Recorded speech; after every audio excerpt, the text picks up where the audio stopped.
Good afternoon, namaskar, vanakkam. Very, very warm welcome to Rajeev Chandrasekhar, a minister with many portfolios, but perhaps the only union minister, not just in India, but across the world, who's been a chip designer. And what a fantastic day to welcome Rajeev here, hours after some extremely important, significant steps announced in the United States, something that Rajeev and Ashwini Vaishnav and the rest of the Modi cabinet really, sir, has been working on getting wafer manufacturing to India. And Rajeev, I'm going to request you to first tell our viewers and all those who are watching us right now what really has been announced, because semiconductors are high science in some ways.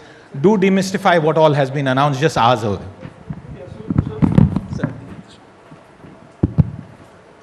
Yeah, so first of all, thank you for having me here and thank you for that warm welcome. Look, in December 2021, our Honorable Prime Minister, looking at the success of our electronics ecosystem and how fast we were growing, took a big decision of saying India must become a semiconductor nation. This was about 18 months ago. And he said that the government would create a corpus of about 76,000 crores in building almost ab initio a semiconductor ecosystem. And you know, Siddharth, for several decades and years before that, India has tried repeatedly and failed in the semiconductor domain. And so between December 2021 and now, the government and our government and the various ministries have worked together and really created a real momentum. We have now startups, over 28 startups that are doing semiconductor design.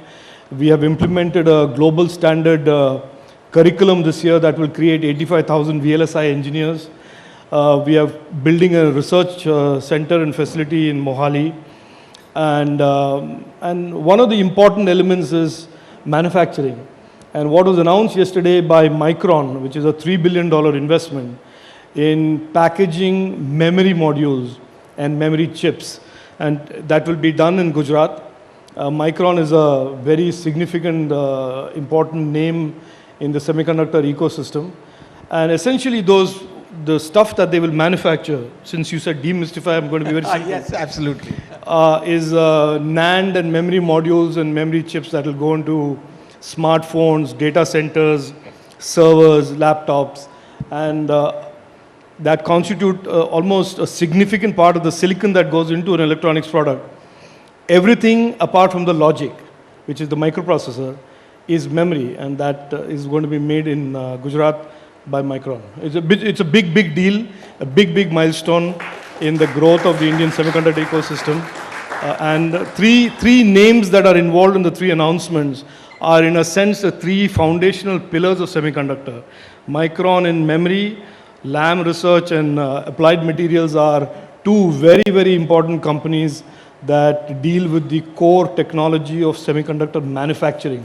And both of them have announced big investments in India, and I think that's truly a big milestone in the expansion of this ecosystem. We became Atmanirbhar in potato chips, wafers many decades ago. When do we get Atmanirbhar in terms of semiconductors? Because like you said, these are very important steps that have been taken. Where do we see it manifest? How much time?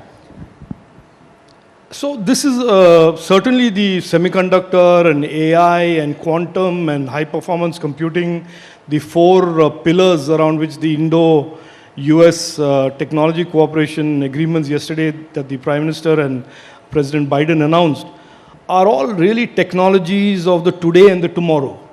These are really critical emerging technologies. The word is used for a reason, critical emerging technologies. So today, I know people want a soundbite, they want a headline that it will happen on the 6th of January 2029 at 9 a.m., but that is not possible. I think this is really a trend. The trend line for the expansion of our semiconductor ecosystem is an extremely sharp, positive slope, and I suspect that that momentum will continue for the coming years. And what will happen on the other side of it, we'll have to wait for a couple of years to see. You worked personally on this, and before I move on to another subject, how much effort did it really take? What went behind the scenes, whatever you can reveal behind the scenes to come to this point, Rajeev? No, look, One of the things that, when you look at, when we talk about 9 years of Prime Minister Narendra Modi ji, and then we have opposition parties say, no, but, my great-grandfather also did the yoga, my great-grandfather also was received at the airport by somebody. I think they tend to not understand the degree of difficulty and the challenges that were posed to a Prime Minister when he inherited in 2014 an electronics ecosystem that was close to zero. Just to put it in perspective, 82 to 85% of all mobile phones that we use today, you and I use, everybody in the audience uses, were imported in 2014. And we made very little around the edges, some feature phones and some small number of phones.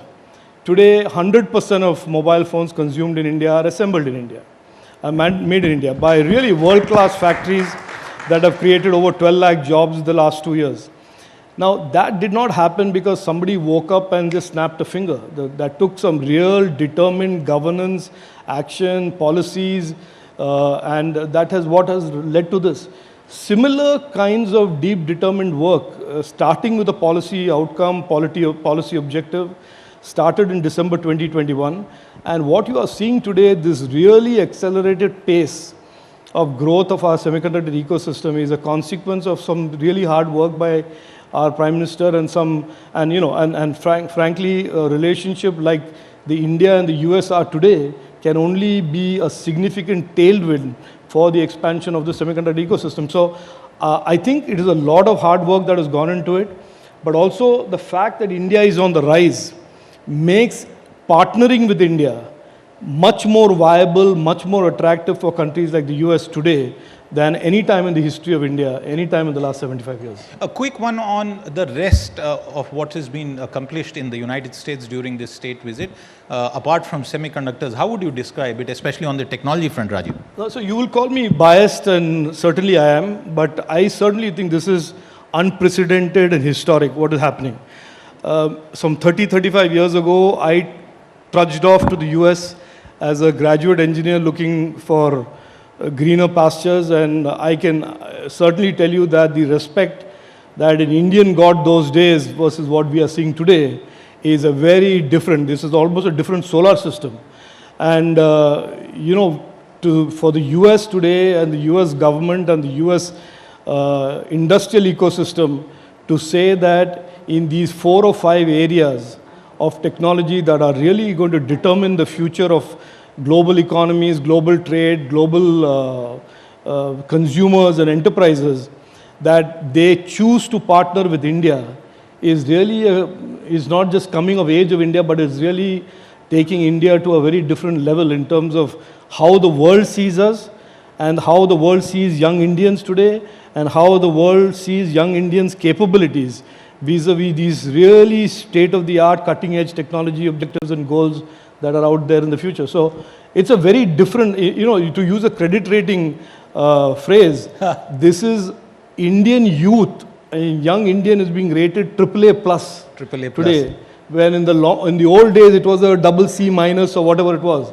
So we are, a young Indian startup or a young Indian professional is now being looked at by the global ecosystem as a very, very valuable asset to have. A quick question here, slightly off track, but please permit me that. Did it surprise you that while all of this was happening, we had a former US president respond to only one question about alleged minority mistreatment?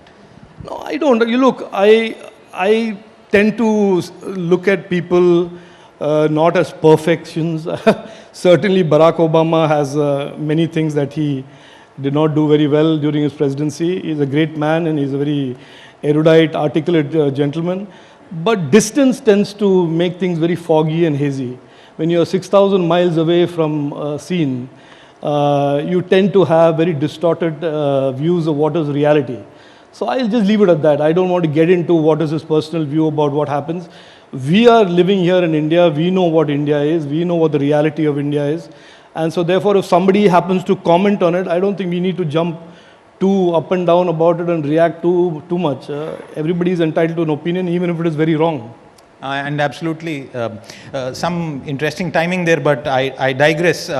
One of the other things that I noticed on social media after this announcement, and since you spoke about yoga, was that, oh, India had already made steps in semiconductor manufacturing. There was a semiconductor complex in Mohali set way back in the 70s. You've been focusing on bringing that back on track.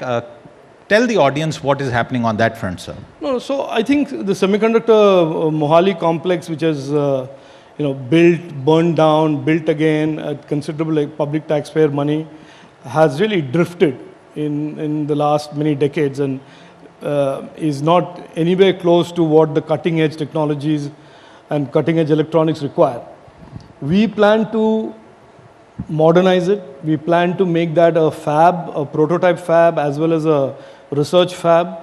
We plan to co-locate near it or co-locate close to it a research facility around semiconductors that will be almost akin to the IMEC in Europe or the Albany Nanotech Lab in the US, where really cutting edge research on semiconductors, materials, processes, transistors can also happen along with other innovation.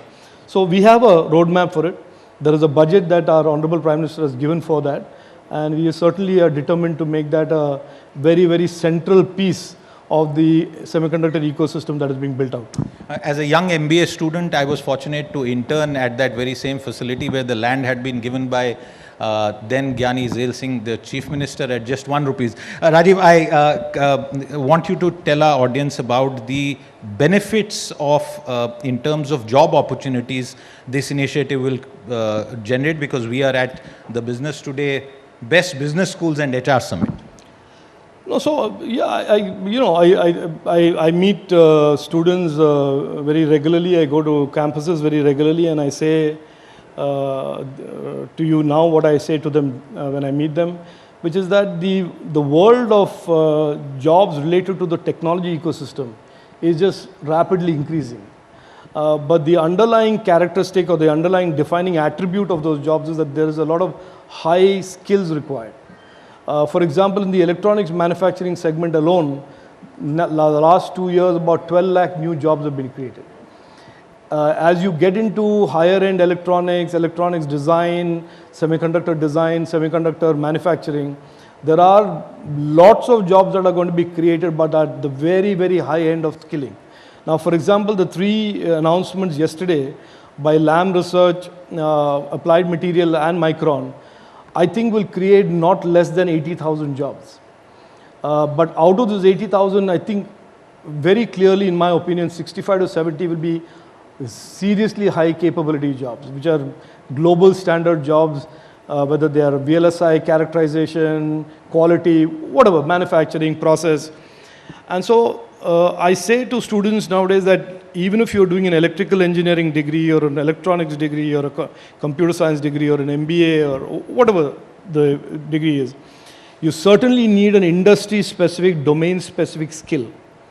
So I constantly ask people that, you do an MBA but also do a certification program that aligns your broad knowledge to a specific domain capability and skill that you can acquire from anybody. And so one of the things that Lam Research is doing with the Government of India's skilling ecosystem is to train 60,000 highly qualified engineers using a simulation environment of a fab, which they call the semiverse, like metaverse, they call it semiverse.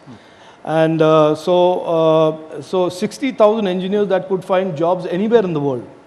So that is the kind of skilling sort of demand that is out there, for which there are hundreds and lakhs of jobs. So while I encourage people to go, of course you should have a degree and you should do your graduation and post-graduation. Never forget that in this modern, new, changing workforce or new evolving workforce, skills are almost as much at a premium as degrees are. Rajeev, there's also a global semiconductor shortage, and the Micron CEO is also Indian, NRI. You went there several decades ago, and there are dozens of people in the semiconductor space who are of Indian origin. Do you see similar sort of setups coming up in India 5-7 years later? Global names from India? Oh, yeah, of course. I was asked this question 3-4 days ago, and I said, I think India is now at a stage where we are saying we will not live vicariously through the Satya Nadella success story or the Sundar Pichai success story. Yes, we admire them and we love them and we respect them, but we certainly see in the pipeline many hundreds of young Indians who are also going to chart their own success stories based in India. And to the story, to the question of whether Indians are coming back to India rather than going to the Valley or to the US or Europe, I quote a sharp example of the chief architect of Tesla. The AI architect of Tesla is a gentleman called Jim Keller, is a reasonable legend in the semiconductor space. When he left and decided to start 2 startups, he didn't start the startups in Silicon Valley, he started the startups in Bangalore. Wow. So I can certainly tell you that the appreciation of the ecosystem, innovation ecosystem about Indian talent is at an all-time high.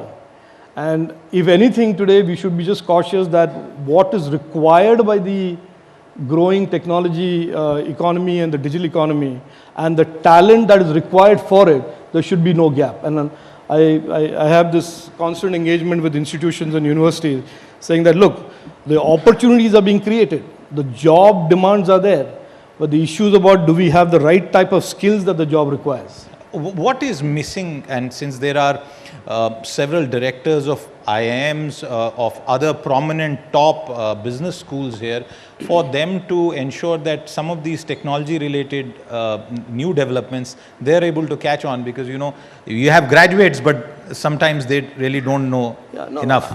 I think to be more aware, see, there are 2 ways of being. First of all, I think academia and academic institutions need to be extremely aware that the workforce is being rapidly redrawn. This is not now static anymore. For many decades, there was a certain engineering requirement, there was a certain management degree requirement, there was a certain medicine requirement, and that remained very much intact with some minor changes. That is not the case now. Now the demands are going to be so different and they are operating at different velocities and different synchronicity.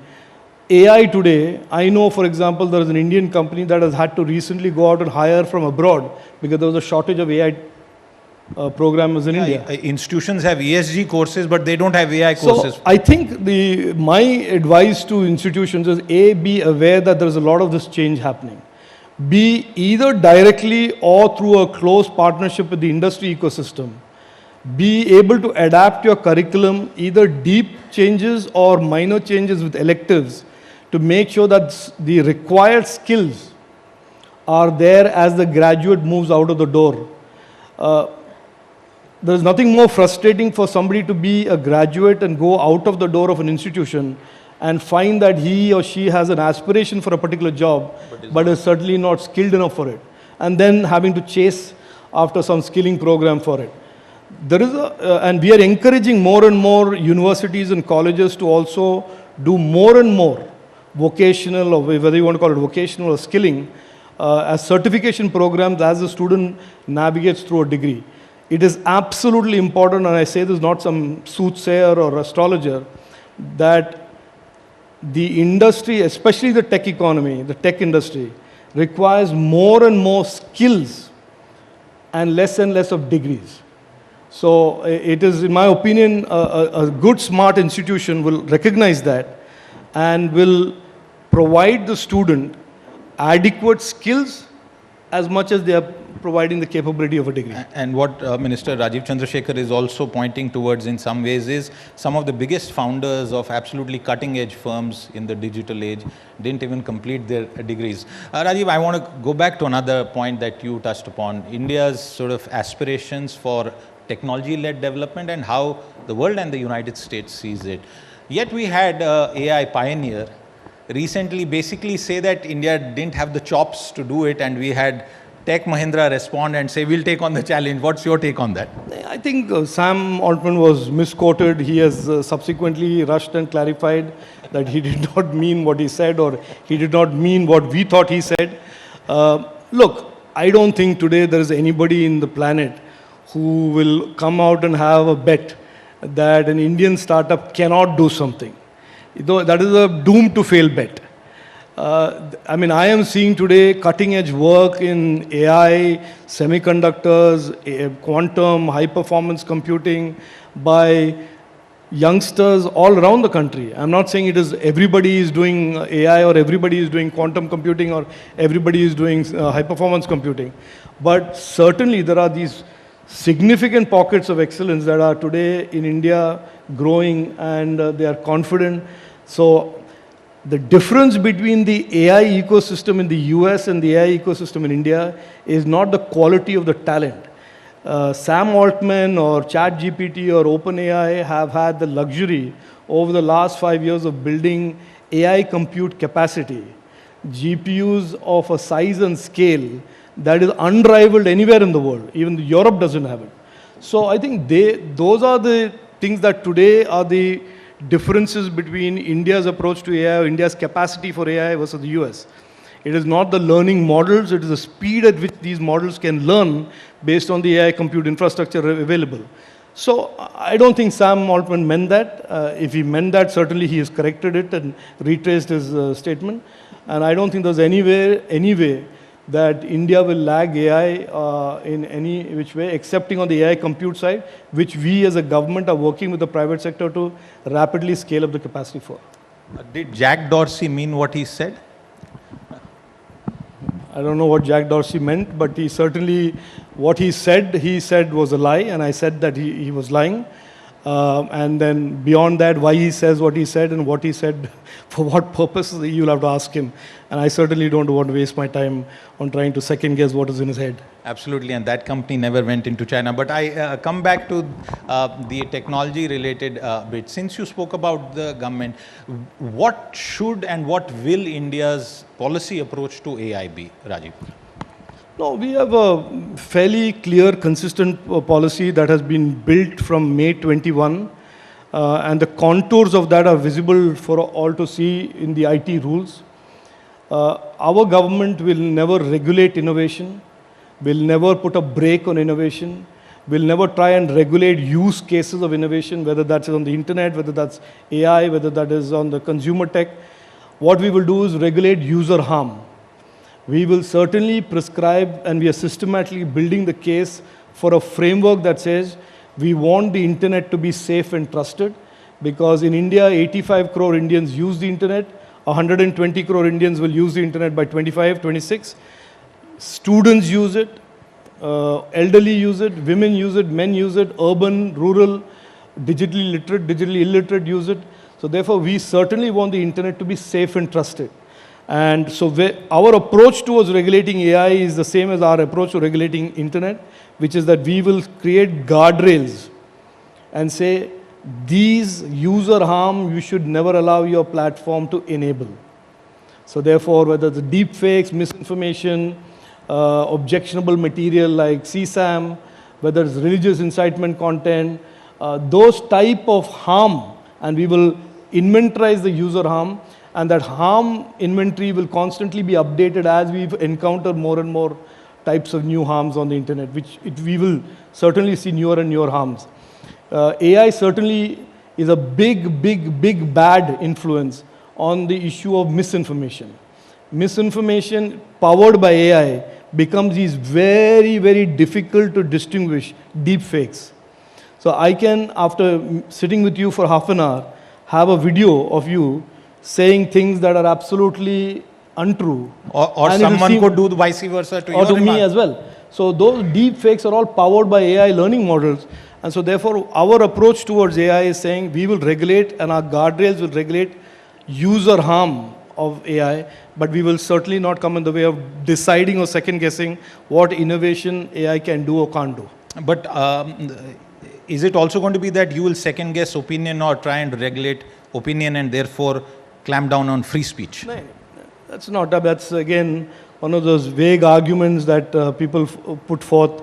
because they have no substantive issue to raise. They keep, sorry to No, no, interrupt you, no, they no. keep citing data that India has the highest number of requests to these social platforms, for example. No, look, India is 85 crore Indians online. So if you compare 85 crore internet users versus Ireland, which has got some 2 million, and then say, but your number is more than Ireland, well, of course it's going to be more than Ireland. We have more cars than Ireland. We have more homes than Ireland. So I think the issue, if you have to do a comparison, you should do a per capita comparison.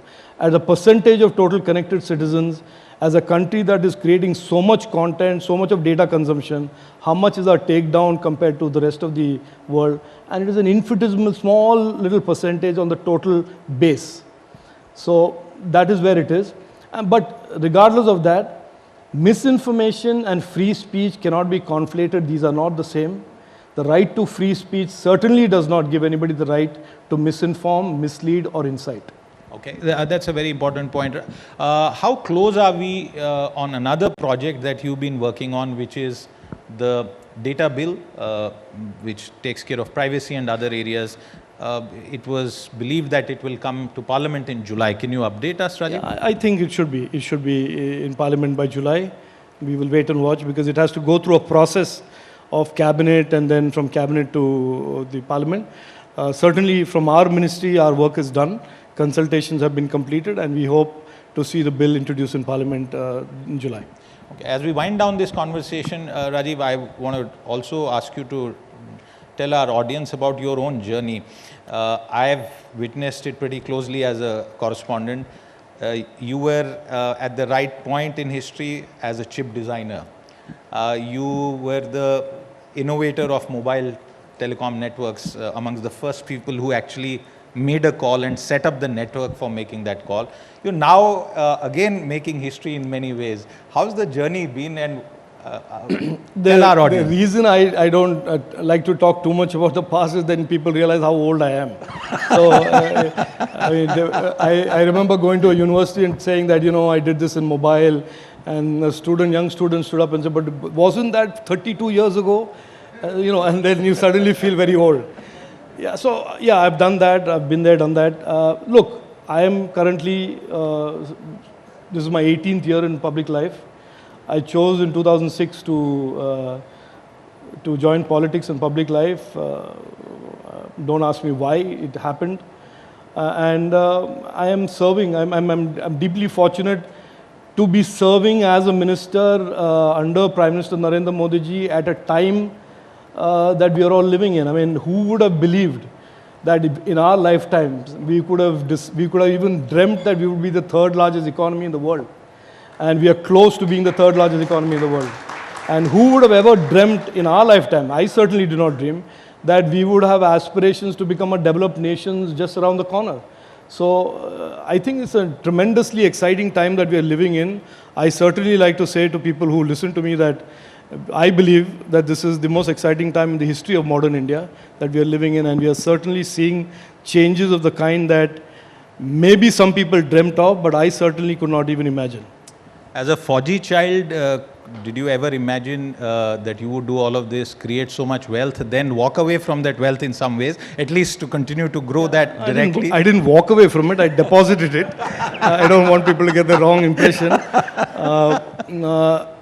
No, I never thought that I would get all these opportunities in life, but whenever I got these opportunities, I hope people think that I've given it 100%. Where's that plane that you restored? Where is it today? That is with the Indian Air Force. I donated it on behalf of my father to the Indian Air Force.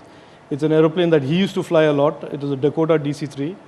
It's parked in Air Force Station Hindon, which is where I graduated my 12th standard from. So there is a lot of nostalgia there to see that aeroplane there. But yes, she flies high and she flies proudly in the Indian Air Force, wearing the roundel of the Indian Air Force.